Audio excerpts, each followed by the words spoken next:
شکرمات السقی کادیسا دیسا تیر تیر به سر من واقع خوینا ایسا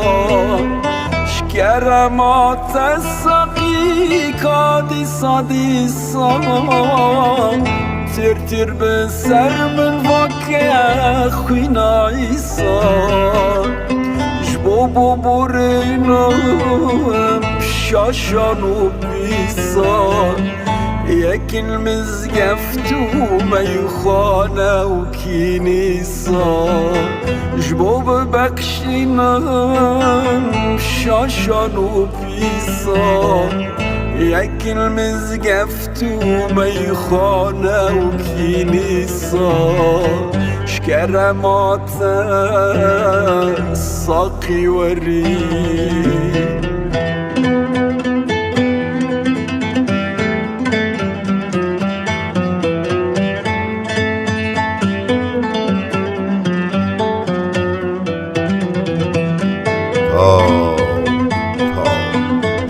خش دنگده مجمعی بی در سرخاشتگی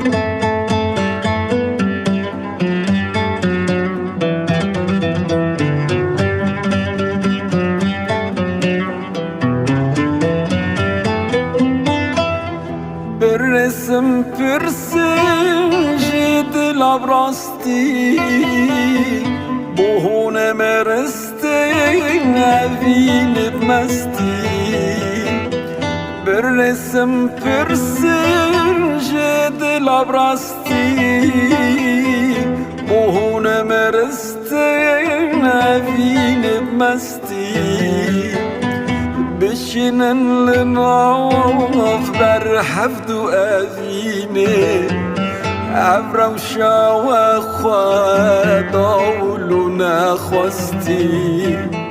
بشینن لناف بر حفد و اوینه عبروشا و خواداولو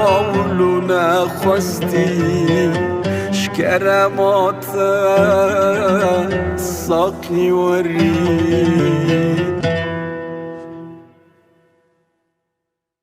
از چوم من جیب خرابه به کودری